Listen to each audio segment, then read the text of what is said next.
Hello everyone. तो भाई हम लोग आ गए हैं वापस आपके साथ लेकर के इंपॉर्टेंट क्वेश्चन की सीरीज।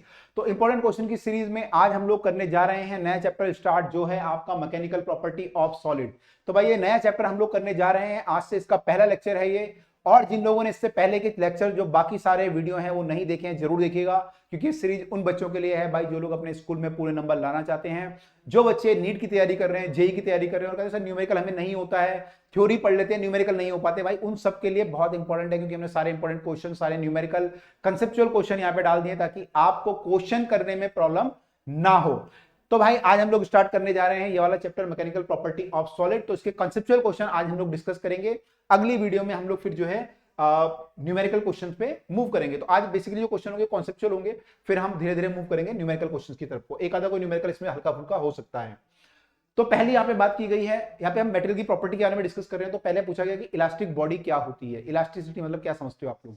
तो इलास्टिक बॉडी का मतलब होता है कि अगर आप किसी बॉडी को खींचें और अपनी शेप को दोबारा रिगेन कर ले, जब आप उसे छोड़ दो, मतलब आपने फोर्स लगाया, खींचा, कोई वायर है उसको खींचा और आपने छोड़ दिया, उसने अपनी शेप को रिगेन कर लिया, तो हम बॉडी को क्या बोलेंगे?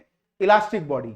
लेकिन अगर उसने शेप को रिगेन पूरा नहीं किया, कुछ तो रिगेन करती है वो, लेकिन पूरा नहीं करती कई बार, है ना। अगर पूरी अपनी शेप को दोबारा रिगेन नहीं किया, मान लो उसकी लेंथ एल थी, आपने एल कुछ बढ़ा दी उसकी, और आपने जब फोर्स छोड़ा था, फिर अगर दोबारा वैल्यू एल नहीं हुई, थोड़ा सी बड़ी हुई रह गई, तो हम बोलेंगे उसे प्लास्टिक बॉडी। क्या बोलेंगे? Plastic body. तो इलास्टिक बॉडी क्या होती है? ये दोनों अपोजिट होते हैं। इलास्टिक बॉडी का मतलब it is the body which completely regain its original configuration immediately after deforming the force is remove. तो हम उसको बोलते हैं इलास्टिक बॉडी। जैसे क्वाड्स है, फॉस्फोर, ब्रोंज है, इन सबको हम लोग बोलते हैं इलास्टिक बॉडी। प्लास्टिक बॉडी इसका उल्टा होता है, जैसे अभी डिस्कस किया था हम लोगों ने कि ये जो होती है शेप को पूरी रिगेन नहीं करती है, जैसे कि आपका पैराफिन वैक्स है, ये सब है, तो ये पूरी शेप को रिगेन नहीं करती है ना। जैसे होता है, मान लो आपके मान लो हम लोग कई बार होता है ना, रेत का टीला होता है, उस पर अगर उंगली ऐसे मारे तो वो अपनी शेप को रिगेन थोड़ी करेगा, उसमें निशान बना हुआ रह जाएगा ना, तो उसको बोलेंगे प्लास्टिक है, वो इलास्टिक नहीं है, उसको बोलेंगे प्लास्टिक बॉडी। तो फिजिक्स में ऐसा डिफाइन करते हैं। अब इलास्टिसिटी क्या होता है? तो ये जो कंसेप्ट है कि अपनी शेप को रिगेन करने वाला, इसी को हम बोलते हैं इलास्टिसिटी। तो एक फिनोमिना है। तो it is the define as a property, एक प्रॉपर्टी है sorry, which regain its original configuration, जो रिगेन करती है उसको हम बोलते हैं इलास्टिसिटी। जब आप जैसे फोर्स रिमूव करते हो, अपनी कॉन्फिगरेशन को रिमूव दोबारा जो है रिगेन करना, ठीक है, उसको बोलते हैं ये। कौन ज्यादा इलास्टिक है, स्टील या रबर? अब क्या होगा आंसर? तो पहले बताओ, तुम लोग बताओ क्या आंसर होगा। अब ज्यादातर बच्चे बोलेंगे रबर, कि आपको क्या लगता है रबर को हम बहुत खींच सकते हैं तो इलास्टिक ज्यादा है। लेकिन फिजिक्स में ऐसा डिफाइन नहीं किया गया किसको हम ज्यादा खींच सकते हैं। डिफाइन ये किया गया फिजिक्स में कि कौन अपनी शेप को रिगेन करेगा, कौन जो है ज्यादा अपनी शेप को रिगेन करने के लिए जो है ललायत है, उत्सुक है, कौन है। तो भाई जिसका यंग मॉडुलस ज्यादा होता है, जिसका वाई का वैल्यू ज्यादा होता है, उसको डिफॉर्म करना भी मुश्किल होता है और अपनी शेप को भी रिगेन कर लेता है जल्दी। तो जिसका यंग मॉडुलस ज्यादा होगा, इसको डिफॉर्म करना डिफिकल्ट होगा, वो अपनी शेप को रिगेन कर लेगा। तो वो यहाँ पे जो होता है वो स्टील होता है। तो हमारा आंसर यहाँ पे होगा steel is more elastic because young modulus of the steel is more than the young modulus of the rubber. ठीक है, तो इसलिए वो अपनी शेप को रिगेन पूरा कर लेता है, लगभग पूरा कर लेता है, तो उसको हम बोलेंगे ज्यादा इलास्टिक। वाटर में और एयर में कौन इलास्टिक है? तो यहां पे भी हम मॉडुलस देखेंगे किसका ज्यादा है, लेकिन यहाँ पे कौन सा मॉडुलस देखेंगे अभी हम ऐसे आगे पढ़ेंगे चैप्टर में। लेकिन अगर आप लोगों ने थोड़ा बहुत पढ़ा होगा इसको, तो तीन तरह के मॉडुलस होते हैं। तो यहाँ पे हम जो देखेंगे वो होगा बल्क मॉडुलस, क्योंकि आप पूरा इसको वॉल्यूम को कंप्रेस करोगे। जब मान लो एयर है या वाटर है, पूरे वॉल्यूम को कंप्रेस कर रहे हैं, तो हम लोग यहाँ पे बल्क मॉडुलस का यूज करते हैं। यंग मॉडुलस यहाँ पे नहीं होता है लिक्विड के लिए। तो बल्क मॉडुलस जो होगा किसका ज्यादा होगा? बल्क मॉडुलस उसका ज्यादा होगा जिसको कंप्रेस करना डिफिकल्ट है। किसको डिफिकल्ट है, वाटर को या एयर को? ज्यादा डिफिकल्ट किसको है? मान लो एयर भरी हुई है गुब्बारे में, उसको कंप्रेस करना है, या एक कंटेनर में, और एक में पानी भरा हुआ है, किसको कंप्रेस करना डिफिकल्ट है? ऑब्वियसली वाटर को कंप्रेस करना डिफिकल्ट है, तो उसका बल्क मॉडुलस ज्यादा होगा। तो अगर बल्क मॉडुलस ज्यादा होगा इसका एयर से, तो हम इसको बोलेंगे कि ये ज्यादा हमारा इलास्टिक है। इसको क्या बोलेंगे हम? वाटर हमारा ज्यादा इलास्टिक है, क्योंकि बल्क मॉडुलस उसका ज्यादा है। तो हम ये मॉडुलस के बारे में डिस्कस करेंगे आगे जाके। स्प्रिंग जो है वो स्टील के बनाए जाते हैं या कॉपर के? किसके बनाए जाएंगे, या हम स्टील के क्यों बनाते हैं, कॉपर के क्यों नहीं बनाते?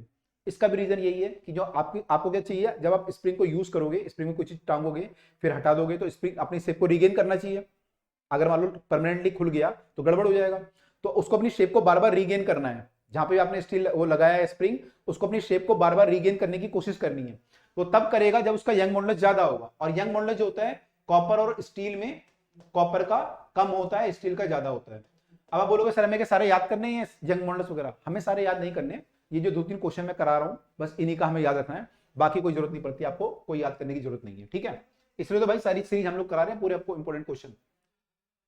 अच्छा, अब बात की गई यहाँ पे स्ट्रेस और स्ट्रेन वगैरह के बारे में बात की गई। देखो यहाँ पे बोला कि यूनिफॉर्म रॉड है, मास m, एक रॉड है जिसका मास m है, अपना मास है इसका m, और क्रॉस सेक्शन एरिया इसका a है, जिसका एरिया है वो a है।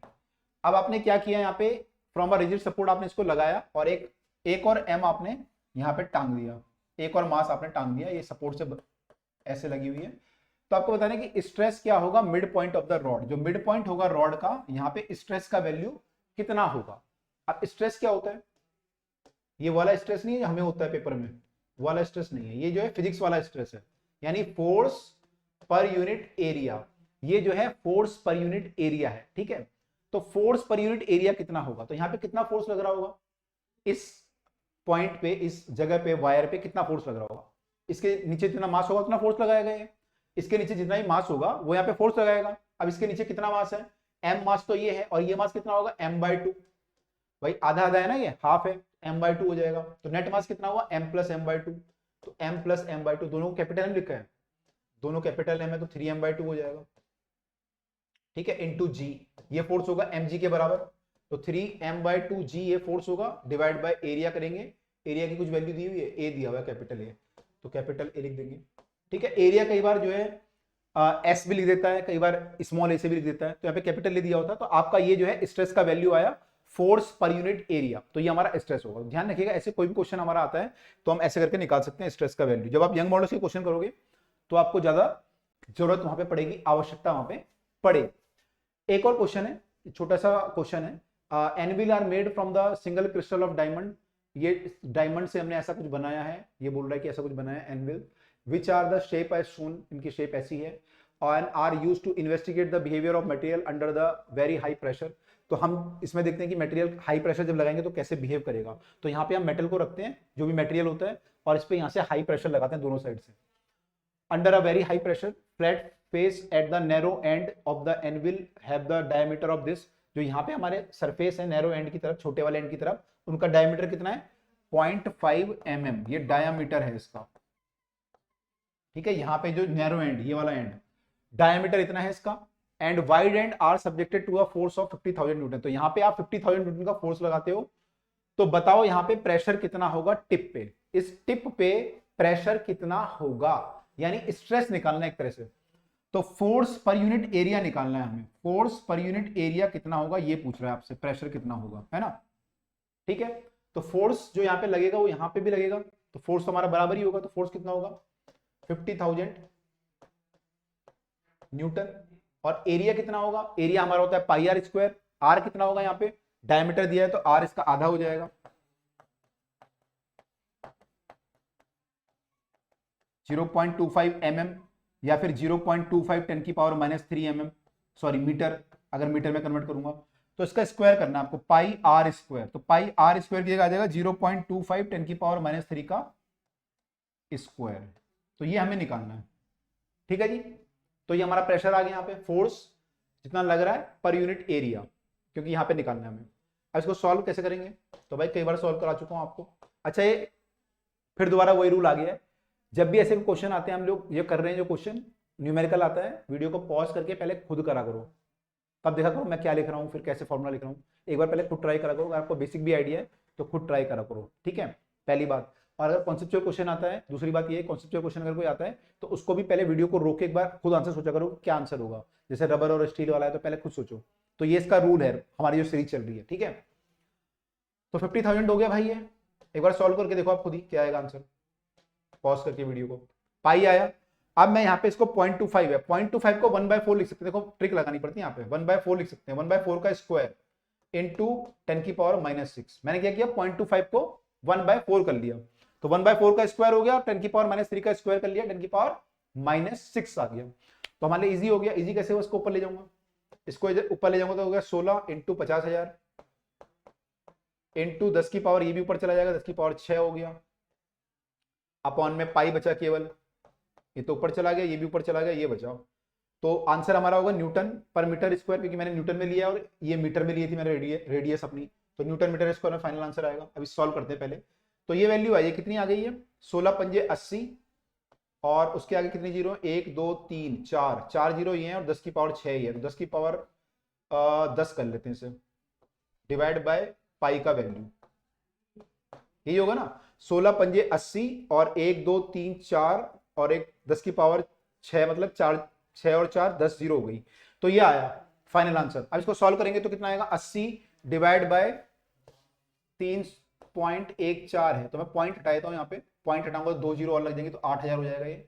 अब 300 से डिवाइड करूंगा तो 3 दूनी करूंगा तो ये आएगा 628, 10 में से 8 गया 2, 9 में से 2 गया 7 और 7 में से 6 गया 1, फिर ये आया इतना। अभी जीरो, अभी पॉइंट नहीं लगेगा क्योंकि अभी जीरो है यहाँ पे हमारे पास। फिर ये जाएगा 6 से, तो ये आ गया 26, 6 तियां 18, नहीं 5 से जाएगा, 5 से जाएगा तो 5 तियां 15 और 14 पंजे 70, 1570 आ जाएगा। जीरो, 12 में से 7 गया 5, 6 में से 5 गया 1, 1500 आया। फिर ये 1570 आया था 5 बार में, तो ये 4 8 ऐसे कुछ मान लो, ऐसे कुछ आ जाएगा, है ना, उसके आसपास ही आएगा लगभग।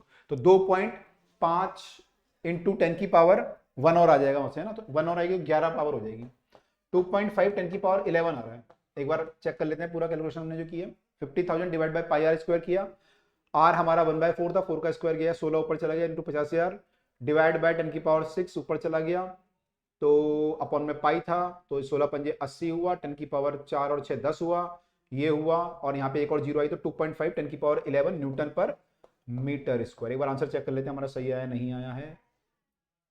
तो सही आंसर है 2.5 10 की पावर 11 पास्कल, यानी न्यूटन पर मीटर स्क्वायर एक ही बात होती है, तो हमारा आंसर सही है। ठीक है, तो इन्होंने आर की जगह पे d/2 लिखा होगा, d/2 का स्क्वायर किया तो d²/4 आया, इसको सॉल्व किया, राइट। तो आई होप आपका आंसर भी अगर आपने किया होगा सही आया होगा, ईमानदारी से, है ना, ईमानदारी से करना भाई। State Hooke's law, Hooke's law क्या बोलता है? हुक्स लॉ जो होता है एक वायर के स्ट्रेस और स्ट्रेन में रिलेशन होता है।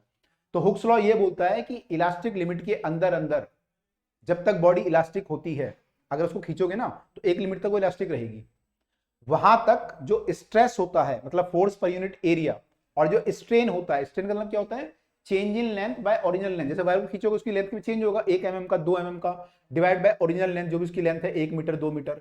तो change in length bye original length, जो स्ट्रेन होती है और जो स्ट्रेस होता है, दोनों आपस में प्रोपोर्शनल होते हैं। तो हुक लॉ क्या बोलता है? According to the Hooke law, the extension produced in the wire is directly proportional to the load applied in the applied within the elastic limit के अंदर अंदर। तो stress is proportional to strain, stress is proportional to the E times strain. ये constant है, तो इसको हम बोलते हैं मॉडुलस ऑफ इलास्टिसिटी। तो ये आपका मॉडुलस ऑफ इलास्टिसिटी है, और ये अलग अलग बॉडी के लिए फिर अलग अलग चीजों के लिए अलग अलग आता है। जैसे मान लीजिए वायर को खींच रहे हैं तो वहां पे यंग मॉडुलस आ जाएगा, वाटर को कंप्रेस कर रहे हैं तो वहां पे फिर बल्क मॉडुलस आ जाएगा, ऐसे शियर मॉडुलस आ जाता है। तो 3 मॉडुलस यहाँ पे आते हैं। तो स्ट्रेस बाय स्ट्रेन के रेशो होते हैं वो अलग अलग, तो वो आप लोगों ने आई होप पढ़ा होगा। अब बोल रहे हैं describe the stress strain curve for a loaded steel wire, hands explain the term elastic limit क्या होती है, परमानेंट सेट क्या होती है, यील्ड पॉइंट क्या होता है, अल्टीमेट स्ट्रेंथ क्या होती है। तो स्ट्रेस स्ट्रेन कर्व एक वायर का आपको प्लॉट करना आना चाहिए, पेपर में आता है, इंपॉर्टेंट क्वेश्चन है। तो ऐसा कर्व बनता है, देखो आपको अगर देखें तो ये ऐसा कर्व बन रहा है, पहले ये स्ट्रेट लाइन है, आगे भी ये स्ट्रेट है, फिर यहां से जाके ऐसे हो गया, और फिर ये ऊपर गया, फिर ये नीचे गया, और यहाँ पे वायर टूट गई। ठीक है, अब यहाँ पे अलग अलग पॉइंट अलग अलग चीजों को रिप्रेजेंट कर रहे हैं। जैसे मान लीजिए ओ से ए तक क्या है आपका स्ट्रेस प्रोपोर्शनल टू स्ट्रेन तो है, और वायर की अगर आप वायर को यहां से अगर आप देखें तो यहाँ पे वायर को अगर आप फोर्स लगा रहे हैं तो खींच रही है वायर, उसका स्ट्रेन बढ़ रहा है। लेकिन अगर आप वायर को आप फोर्स छोड़ दें तो वो क्या होगा, उसकी दोबारा लेंथ अपनी रिगेन कर लेगा, शेप को अपनी रिगेन कर लेगा। तो इसको हम बोलते हैं कि अभी ये इलास्टिक लिमिट में है और with in the Hooke's law है, मतलब स्ट्रेस प्रोपोर्शनल टू स्ट्रेन है। तो प्रोपोर्शनल लिमिट भी बोलते हैं उसको, कि प्रोपोर्शनल में भी है भी ये और इलास्टिक भी है। अब इससे आगे जाओगे आप तो अभी भी प्रोपोर्शनल है, अभी भी स्ट्रेस प्रोपोर्शनल टू स्ट्रेन है, लेकिन प्रॉब्लम क्या है, देखो ए को क्या बोलते हैं हम लोग, प्रोपोर्शनलिटी लिमिट, यहां तक ये प्रोपोर्शन है। बी क्या है, अब ये आगे जाके सॉरी ए से बी में क्या होगा, ये प्रोपोर्शन नहीं होगा, लेकिन क्या होगा, अपनी शेप को रिगेन कर लेगा। मतलब ये स्ट्रेट लाइन है, यहां पे देखो समझो, ए से लेके 0 से लेके ए तक ये स्ट्रेट लाइन है, उसके बाद ये थोड़ा सा कर्व हो गया। अब यहां पे आप अगर फोर्स को छोड़ दोगे तो अपनी शेप को दोबारा रिगेन कर लेगा ये, ठीक है, तो ये कर लेगा। यहां पे भी आप छोड़ोगे तब भी ये रिगेन कर लेगा शेप को। तो हम बोलेंगे यहां तक ये अपनी शेप को रिगेन कर लेगा, बी तक मान लो कोई पॉइंट बी बीच में से रैंडम पॉइंट है, तो मान लो बी तक ये अपने इसको रीगेन कर लेगा, तो इसको हम बोलेंगे इलास्टिक लिमिट है इसकी है। इसके बाद नहीं करेगा, इसके बाद अगर आप सी पे छोड़ोगे इसे तो ये अपनी शेप को रीगेन नहीं करेगा, थोड़ा सा इसमें जो है स्ट्रेन बाकी रह जाएगा, वायर जो होगी इसमें थोड़ा सा क्या होगा, लेंथ बची हुई रह जाएगी, भले आप फोर्स को हटा दो लेकिन अपनी शेप को रीगेन नहीं करेगा। तो इसको हम क्या बोलेंगे, सी पॉइंट को, सी पॉइंट को हम लोग बोलेंगे, या फिर इस रीजन को हम लोग बोलेंगे, इस पॉइंट को हम लोग क्या बोलेंगे, बी पॉइंट को। ये इलास्टिक लिमिट आ गई यहां तक, इसके बाद नहीं है इलास्टिक, ये वायर यहां तक इलास्टिक थी तो ये इलास्टिक लिमिट है, ठीक है। और यहां पे क्या बोलेंगे, ए पॉइंट को, ए पॉइंट तक वायर जो है स्ट्रेट लाइन पर बन रहा था, स्ट्रेस प्रोपोर्शनल टू स्ट्रेन था, तो इसको बोलेंगे प्रोपोर्शनलिटी लिमिट, क्योंकि प्रोपोर्शनल था, स्ट्रेस प्रोपोर्शनल टू स्ट्रेन, तो इसको बोलेंगे प्रोपोर्शनलिटी लिमिट या प्रोपोर्शनल लिमिट। तो ए ये हो गया, बी ये हो गया, सी जो है वो हमारा, सी के बाद अब क्या होगा, बी से सी तक जो है अगर आप देखो वायर कहीं भी छोड़ दो तो वायर जो अपनी शेप को रीगेन नहीं करेगी, अगर आप यहां भी छोड़ दोगे तब भी अपनी शेप को रीगेन नहीं करेगी। अब सी पे क्या हो रहा है, सी के बाद एकदम से वायर का स्ट्रेन बढ़ रहा है, ये स्ट्रेन है यहाँ पे, एकदम से इसकी लेंथ बढ़ रही है, तो बिना लोड बढ़ाए एकदम से वायर जो है खुद ही जो है फ्लो करने लगेगी, मतलब खींचने लगेगी खुद ही, आपने उसमें लोड नहीं बढ़ाया लेकिन वायर खुद ही जो है फ्लो कर रही है, तो इसको हम बोलते हैं इसकी ईल्ड पॉइंट बोलते हैं। वायर जो है ईल्ड करने लग गई है ना, एकदम से बहने से लगती है वायर, इसको बोलते हैं ईल्ड पॉइंट, सी को। तो सी हमारा ईल्ड पॉइंट है। उसके बाद अगर हम देखें तो ओसी के जो यहाँ पे स्ट्रेंथ है, जो ईल्ड पॉइंट पे जो स्ट्रेंथ होती है, इसको हम बोलते हैं yield strength of the material. तो इस जो स्ट्रेंथ है यहाँ पे, इसको बोलते हैं ईल्ड स्ट्रेंथ। तो अगर आपका लोड इससे कम है तो वायर ईल्ड नहीं करेगी, अगर इससे लोड आपने ज्यादा लगाया तो वायर ईल्ड करना शुरू कर देगी। तो आपको इससे कम लोड रखना, अगर आपको ईल्ड नहीं कराना। फिर क्या हुआ, वायर जो है आगे गई, आगे जाने के बाद फिर इसका जो है थोड़ा सा स्ट्रेस बढ़ा यहाँ पे, और अगर इसका देखें जो मैक्सिमम स्ट्रेस आ रहा है वो ई पॉइंट पे आ रहा है, तो ई पॉइंट पे स्ट्रेस हमारा मैक्सिमम है, वायर में इससे ज्यादा स्ट्रेस नहीं हो सकता कभी भी, सबसे मैक्सिमम यही है। तो इसको हम बोलेंगे ultimate stress of the wire या मटेरियल, अल्टीमेट स्ट्रेस। उसके बाद अगर आप और बढ़ाने की कोशिश करोगे स्ट्रेस वगैरह तो वायर फिर टूट जाएगी, तो इसको हम बोलते हैं ब्रेकिंग पॉइंट, ब्रेकिंग पॉइंट बोलते हैं। उसके अलावा O1 क्या था, ये हमारा सेट था जो हम यहाँ पे डिस्कस कर रहे थे कि वायर को जब वापस लेके आए तो परमानेंट सेट है।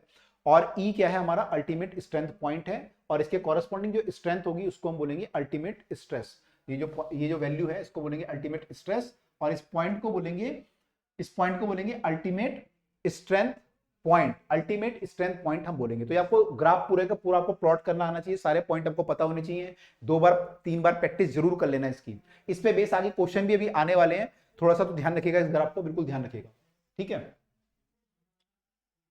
अब देखिए जैसे क्वेश्चन आ गया, अब ये कह रहा है कि इसमें से बताओ, ये 2 कर्व दिए हुए हैं वायर के, सिंपल कर्व बना दिए उन्होंने इस बार, किसका यंग मॉडुलस ज्यादा होगा। ये 2 वायर हैं ए और बी, इनका कर्व ऐसा बन रहा है, स्ट्रेस और स्ट्रेन का, जो पीछे हमने कर्व बनाया था इनका ऐसा बन रहा है। तो बताओ किसका यंग मॉडुलस ज्यादा है। तो यंग मॉडुलस जो होता है वो हम यहां से निकालते हैं स्ट्रेस वर्सेस स्ट्रेन के ग्राफ से, ये जो प्रोपोर्शनल लिमिट होता है ना यहाँ पे, तो यहाँ पे जो आपका यंग मॉडुलस होता है वो प्रोपोर्शनल टू उसके थीटा के होता है, मतलब tan थीटा के बराबर होता है। तो जिसका स्लोप ज्यादा होगा उसका यंग मॉडुलस ज्यादा होगा। तो स्लोप ज्यादा किसका है भाई, ए का या बी का, ये बी है ये ए है, तो स्लोप ज्यादा किसका है, ए का। तो ए का स्लोप क्योंकि ज्यादा है तो यंग मॉडुलस भी ए का ज्यादा होगा। आई होप क्लियर हुआ। तो यहां पे हम लोग यहां पे देखते हैं किसका स्लोप ज्यादा है, उससे हम निकालते हैं। दूसरा पॉइंट है डक्टिलिटी किसकी ज्यादा है। अब डक्टाइल मतलब क्या होता है, डक्टाइल का मतलब होता है कि 2 तरह के वो होते हैं मटेरियल, एक डक्टाइल एक ब्रिटल, अभी आगे भी आएगा। डक्टाइल का मतलब होता है कि आप किसी मटेरियल को मान लो खींच सकते हो तो उसको बोलेंगे डक्टाइल, और मान लो किसी मटेरियल को आप खींच रहे हो एकदम से टूट जाए तो उसको क्या बोलेंगे, ब्रिटल। तो दोनों में डिफरेंस क्या होगा, दोनों में डिफरेंस ये होगा, जैसे हम यहाँ पे देखें तो डक्टाइल मटेरियल जो है उसमें ये चीज बड़ी होगी काफी, ये CD वाला जो पॉइंट है काफी बड़ा होगा, लेकिन जो ब्रिटल मटेरियल होंगे उसमें क्या होगा, C और जो F है वो बहुत पास पास होंगे, मतलब जैसे ये थोड़ा सा खींचेगा ऐसे टूट जाएगा। जो ब्रिटल मटेरियल होगा जैसे C में थोड़ा सा खिंचाव लाओगे ये F पे पहुंच जाएगा, टूट जाएगा। तो C और F बहुत पास पास होंगे ब्रेकिंग पॉइंट, और ये यील्ड पॉइंट पास पास होंगे ब्रिटल में। डक्टाइल में ये पॉइंट दूर दूर होंगे क्योंकि वायर काफी खींच सकती है। तो इस केस में हम देखें किसका दूर दूर है, तो इस वाले का देखो ये इतना बड़ा बना ये पोर्शन और इसका ये छोटा बना है पोर्शन, तो इसका पॉइंट पास पास है ब्रेकिंग पॉइंट, इसका ब्रेकिंग पॉइंट थोड़ा दूर है, तो ये ज्यादा खींच सकती है वायर ए वाली। तो ए वाली को हम बोलेंगे ज्यादा क्या है, डक्टाइल है। आई होप क्लियर हुआ होगा। ए वाले को हम बोलेंगे डक्टाइल है। टेंसाइल स्ट्रेंथ किसकी ज्यादा है, स्ट्रेंथ किसकी ज्यादा, तो स्ट्रेंथ हमारी जो निकलती है वो यहाँ पे वैल्यू से निकलती है, तो वैल्यू किसकी ज्यादा आ रही है, वैल्यू भी भाई यहाँ पे ए की ज्यादा आ रही है, तो स्ट्रेंथ भी इसकी ज्यादा आ रही है। एक बार आंसर चेक कर लेते हैं, तीनों ए आ रहे हैं, है ना, घबराहट सी हो रही है मुझे तो तो चेक कर लेते हैं। ये कह रहा है कि Young modulus is the slope of the statistic curve, slope of A is greater than B, hence the A has greater Young modulus. तो हमारा सही है, तो स्लोप पे डिपेंड करता है, हमने डिस्कस किया था अभी। डक्टिलिटी जो होता है वो प्लास्टिक डिफॉर्मेशन जो होता है हमारा उस पर डिपेंड करता है, और ए का ज्यादा है, तो ये भी आंसर ए है। Tensile strength of the direct measure of the required stress from the graph, it is clear that stress of A is greater, ये भी ए ही है। तो भाई आंसर हमारा ठीक था, हमने बिल्कुल सही किया था, ईमानदारी से किया था, है ना, बेईमानी से नहीं किया था। ठीक है, okay. What are the ductile and brittle, मैं क्लियर कर चुका हूं। डक्टाइल मतलब क्या होता है, ब्रिटल मतलब क्या होता है, जो खींच सकते हैं आराम से। डक्टाइल होते हैं, उनका फिजिक्स की भाषा में बोले तो उनका जो फ्रैक्चर पॉइंट या ब्रेकिंग पॉइंट होता है और जो यील्ड पॉइंट होता है वो दूर दूर होते हैं, और ब्रिटल में उल्टा होता है। तो ये डक्टाइल और ब्रिटल हुए, तो ये इसकी डेफिनेशन हुई। तो material which show the large plastic range, जो रेंज होती है पूरी बड़ी होती है, बियॉन्ड द इलास्टिक लिमिट जो रेंज बनती है बड़ी होती है, उसको डक्टाइल बोलते हैं। जैसे हमारे एग्जांपल है कॉपर, आयरन, ये सब डक्टाइल होते हैं। और जिनकी प्लास्टिक लेंथ छोटी होती है उनको हम बोलते हैं ब्रिटल। जैसे कि आपका ग्लास है, ग्लास हमारा ब्रिटल है। ग्लास क्या है, ब्रिटल है। आयरन की भी कुछ, आयरन को भी ब्रिटल बना सकते हैं अगर उसमें हम कुछ इंप्योरिटी ऐड करें तो वो भी ब्रिटल बन सकता है। आयरन दोनों तरह का हो सकता है, ठीक है। तो आयरन वैसे ब्रिटल ज्यादा होता है, ठीक है। स्टील हमारा डक्टाइल ज्यादा होता है, ओके। तो इस तरीके से भाई हमने इसके बेसिक कंसेप्ट कर लिए हैं। अब अगली वीडियो में हम लोग यंग मॉडुलस का डिस्कस करेंगे। यंग मॉडुलस पे बेस्ड जो न्यूमेरिकल है वो हम अगली वीडियो में डिस्कस करने जा रहे हैं। तो भाई मिलते हैं आपसे अगली वीडियो में। जिन लोगों ने बाकी वीडियो नहीं देखी हमारी इंपॉर्टेंट क्वेश्चन की, हमारे बाकी जो वन शॉट हैं, माइंड मैप हैं, वो जरूर देख लें ताकि आपके कंसेप्ट बिल्कुल क्लियर हो। तो मिलते हैं आपसे अगली वीडियो में। Till then bye and take care.